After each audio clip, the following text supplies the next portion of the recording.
Эфирда яңалыклар вакыты, студияда Алейсан Галиева. Исәнмесез, бүгінгі шығарылышның төп темалары. Әлеге чарада музей хезмәткәрләрен тантаналы рәвештә күпьеллык хезмәтләре өчен бүләкләделәр. Хәтер сакчыларым, Габдрахман авылында музей хезмәткәрләре тәҗрибә уртаклашты. Где-то что-то не понравилось, может это не его спектакль. И люди все разные и все по-разному воспринимают. Нальчик кунакларым. Әлмәттә Балкар драма театры гастрольләре пресс-конференция белән тәмамланды. Нәтиҗәләргә мәктәпкә 32 ел эчендә күрергә старый здание, конечно, үзгәргән, в общем, үзгәргән. Ну, очень хорошо. Мин тагын калырмын укырга. Күнгер мәктәп еллары. Беренче лицейны тәмамлаган сыйныфташлар очрашты.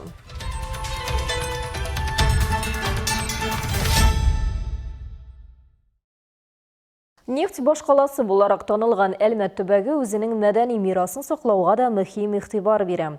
Үткән белән киләчәкне бәйләүче тарихны саклаучыларның 18 май көнне профессиональ бәйрәмнәре.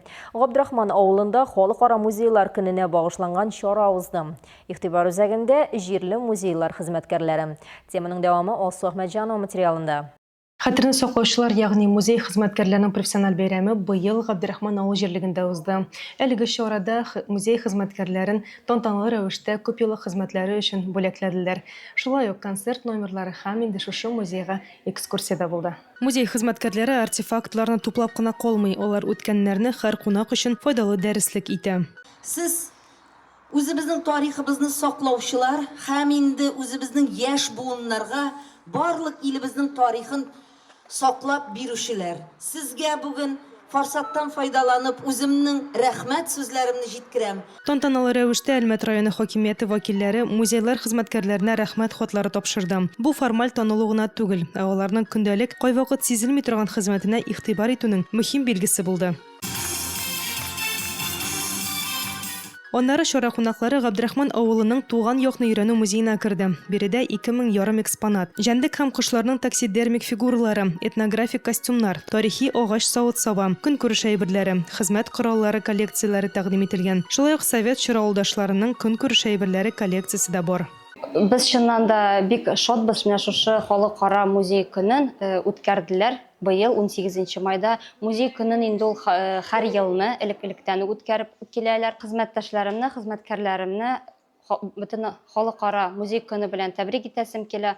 Аларга һәр экспонат, һәр күргәзмә, канәгать, яңа уңышлар, яңа идеялар алып килсен иде. Бүген Әлмәт шәһәре һәм районында 12 музей һәм экспозиция теркәлгән. Алар төрле юнәлешләрдә үткәнне киләчәк белән тоташтыручы күпер булып хезмәт итә. Алсу Әхмәтҗанова, Рафаэль Сафин, яңалыклар вакыты, Луч Әлмәт телекомпаниясе.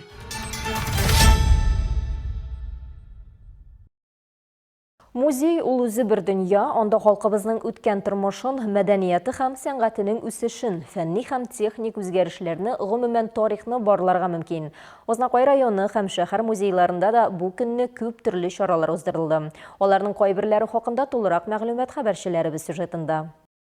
Мәгариф музеенда музейлар төне чарасы Россиядә халыклар бердәмлеге, Татарстанда хәрби батырлык һәм хезмәт фидакарьлеге елына багышлап үткәрелде. Музей кунаклары өчен программа 2 залда әзерләнгән. Беренчесе ватаныбыз геройларына, хезмәт батырларына багышланган булса, икенче зал туган исеме астында эшләде.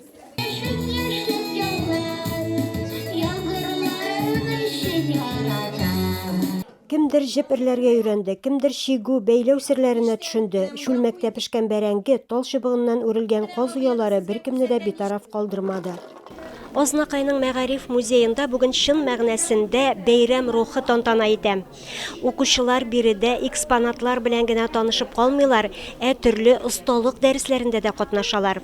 Мондый чара көндезге сәгать белән башланып, кичке 9-га кадәр дәвам итәчәк. Укучыларым белән без бүген балалар өчен мастер-класс үткәрәбез. Менә бәрәңге тәкәсен бирү буенча борынгыча иттереп ясау һәм борынгыча иттереп бирү буенча. Мәктәп укучылары монда күргәннәрдән канәгать һәм шат булулары белән уртаклашты. Көнә экспонатлар күрдек. Без ватан сугышы геройлары белән таныштык. Аларның ничек йөргәнен, ничек сугышканын белдек. Тагын менә без Рәсәйнең төрле халыкларының костюмнарын белдек. Аларның өйләрен, аларның ашамлыкларын. Шәһәрнең Үзәк музеенда да көн агымында кызыклы мавыктыргыч чаралар булып узды. Экскурсияләр, рәсем күргәзмәләре эшләде. Программада мастер-класслар, экскурсиялар була. Мероприятиеларда бушлай. Бик матур мероприятие елда узавыл шулай. Үзебезнең шундый нинди талантлы кешеләр яшәгәнен күреп, кешеләр күңелләренә шундый байлык, матурлык күреп, күңелләр булып китер. Илмира Шарифуллина, Алмаз Ихсанов. Яңалыклар вакыты Луч Әлмәт телекомпаниясы. Әлмәттә Койсын Кулиев исемендәге Балкар дәүләт драма театрының зур гастрольләре тәмамланды. Нальчиктан келген кунаклар 3 көн дәвамында спектакльләр белән сөендереп, Татарстан тарихында, телдә һәм гырыф-гадәтләрдә уртак нокталар тапты. Очрашуның финал ноктасы Әлмәт драма театрында узган матбугат конференциясе булды. Балкар кунаклары белән бер түгәрәк өстәл артында Әлмәтнең хәзерге мәдәни киңлеген формалаштыручылар, язучылар, журналистлар һәм иҗтимагый эшлеклеләр йомгаклар ясады. Әлмәт театры директоры Фәридә Исмәгыйлова билгеләп үткәнчә, бу очрашу күптән көтелгән вакыйга. Чөнки аларны Нальчик хезмәттәшләре белән кече шәһәр театрлары форумнарында озак еллык дуслык бәйли.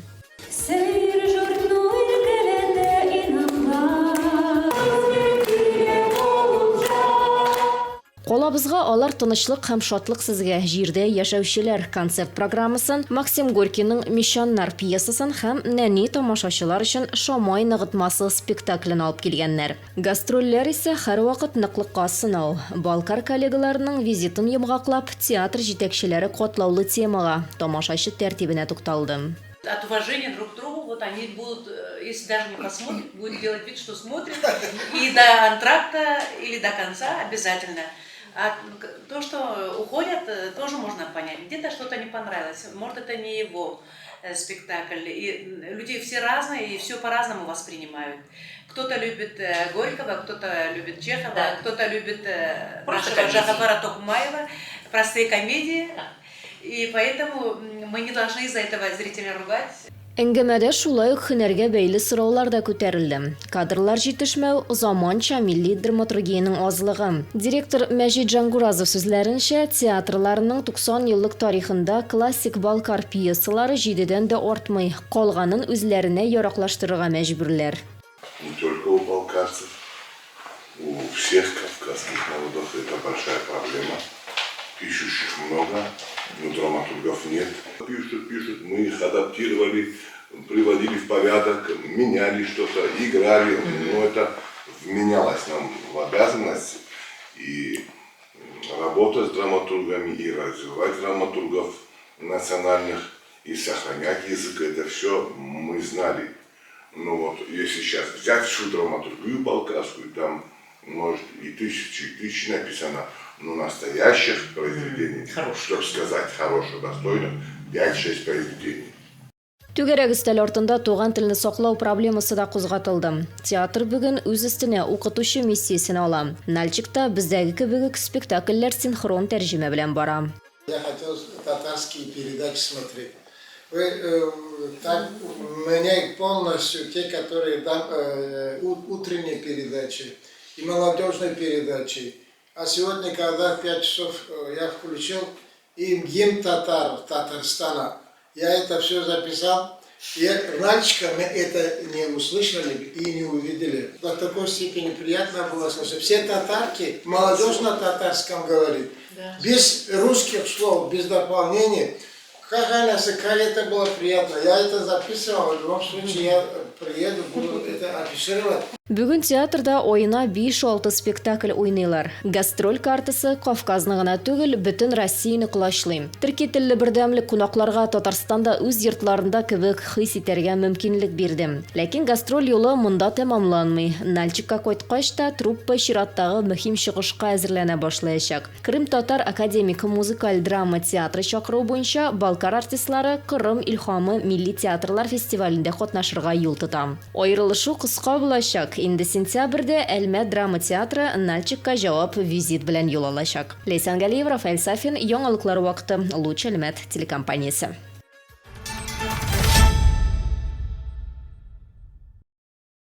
Ознакойда тарихчы Марсель Гариповның 80 яшьлек юбилей уңайыннан әдәби кичә узды.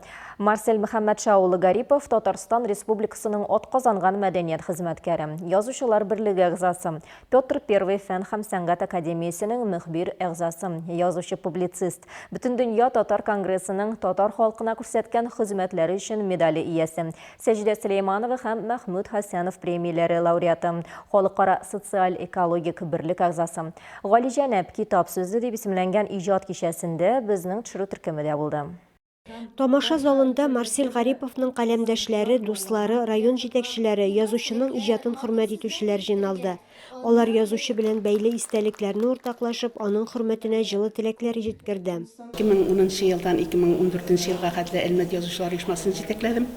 Менә мин җитәкчелек иткән вакытта безнең оешмага күчте ул, Әлмәткә күчте. Бик җаваплы кеше, төгәл кеше, аны монда яраталар, хөрмәт итәләр. Аның өчен горурланып утырам. Кичәгә килүчеләр өчен язучының иҗатына багышланган күргәзмәләр дә эшләде. Сүз уңаеннан бүген Азнакай районы авыллары тарихы турында барысы 34 китап дөнья күргән.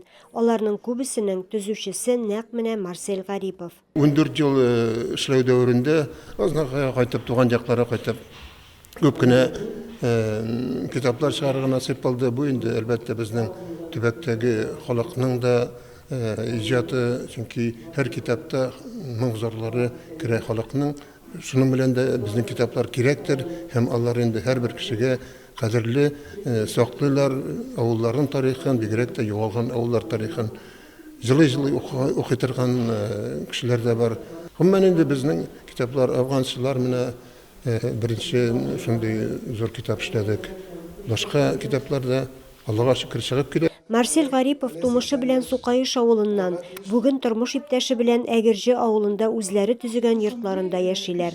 Авылда, район күләмендә узган чараларда актив катнашалар. Марсель инде безнең авылдаш, чөнки без икебез дә Түбән Сукаеш авылыннан.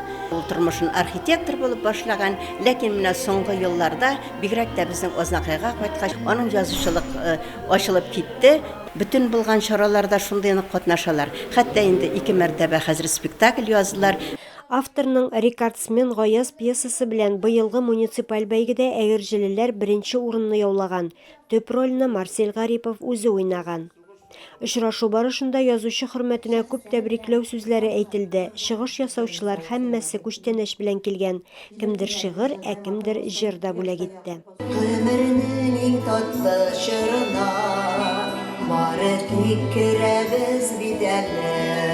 Илмира Шәрифуллина, Алмаз Ихсанов. Яңалыклар вакыты Луч, Әлмәт телекомпаниясы. Әлмәтем халык бию ансамбле бию аша милли традицияләрен саклый. Бу музыкаль коллектив үз чыгышлары белән әлмәтлеләрне сөендереп кенә калмый, ул еш халыкара фестивальләрдә катнашып, лаеклы урыннар яулый. Узган елларда биючеләр сезонга нәтиҗә ясап, хисап концертларын тәкъдим иттеләр. Аларның чыгышлары гади бию генә түгел. Бу геройларның кичерешләре аша чагылдырылган, халыкларның көнкүреше һәм мәдәниятен күрсәтә торган тулы бер спектакль. 2026 ел Россиядә халыклар бердәмлеге, ә Татарстанда хәрби һәм хезмәт батырлыгы елы дип игълан ителде. Шуңа күрә концертның төп темалары ул мираска, хөрмәт, бердәмлек һәм буыннар бәйләнеше булды. Айдар Кырбиев ансамбльдә 11 ел шөгыльләнә. Бию аңа илһам һәм үз-үзенә ышаныч бирә. Минем иң танылган, иң истә калган бию ул кичке уеннар. Ул биюне куйган безнең беренче педагог әйем Фрида Рашитовна. Без аңарга бик рәхмәтле. Ул бию танышу турында. Бәләкәй малайларның, бәләкәй кызларның су буенда, күл буенда менә шул танышу турында. 24 ел эчендә бу коллектив шәһәр һәм районның визит карточкасына әверелә. Педагоглар ярдәмендә зур сәхнәгә беренче адымнарын иң кечкенәдән алып мәктәпне тәмамлаучыларга кадәр 100дән артык бала ясый. Бүген Әлмәтем бию ансамблендә 110ннан артык биюче 4 яшь төркемендә шөгыльләнә. Булат Гыймранов Әлмәтем төркемендә 5 ел бии. Шул вакыт эчендә үз-үзенә ышаныч арта. Бию рәхәтлек бирә, хисләрне бушатырга ярдәм итә ди. Аеруча татар биюләрен яратып башкара. Показать, что мы Біз шынды непростой народ, но моментларда бываем и суровые, хитрые. То есть внутри нежные, а так біз усал батырлар. Коллектив актив түрлі дәрежедегі бәйгелерді қатнаша. Бию ұсталығының юғары дәрежесі әлмәтлерінің сүйкімлі һәм ашық болуы жюри көңілін яулап алырға ярдәм итә. У нас порядка 110 воспитанников. Безнең төп юнәлеш халык биюе, әмма без заманча хореографиядә дә күнекмәләрне арттырабыз. Чөнки еш Россия һәм республика буенча төрле ире проектларда катнашабыз. Анда заманча хореографияны да бии белергә кирәк булган эпизодлар була. Төрле юнәлешләрдә үстерергә тырышабыз. Так что мы пытаемся развиваться в разных направлениях. Биючеләр сезонга нәтиҗә ясап, отчет концертта 24 чыгыш тәкъдим итте.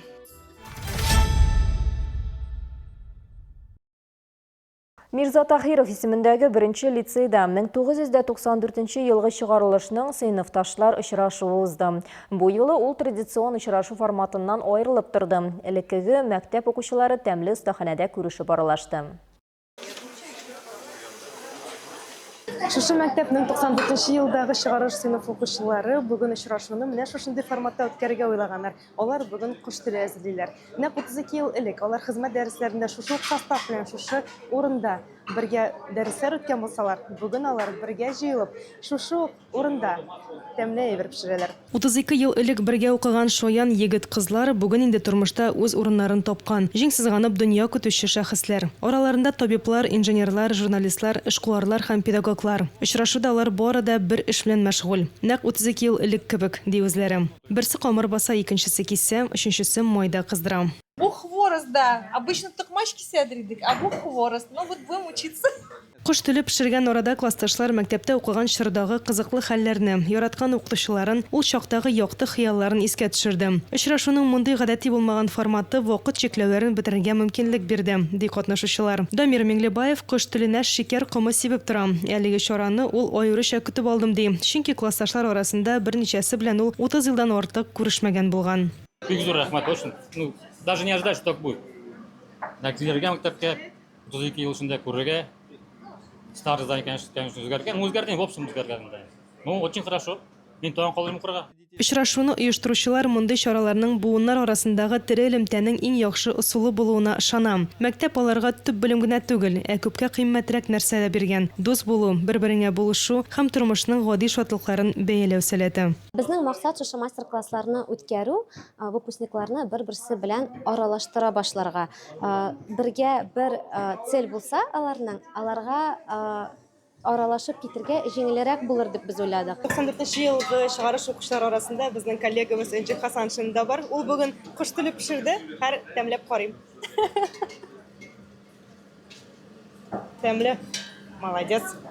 Беренче тапкыр пешерәм. Мондай очрашулар лицейда хәзер даими булачак, ди оештыручылар. Алсу Ахмаджанова, Рафаэль Сафин, Яңалыклар вакыты Луч, Әлмәт телекомпаниясе.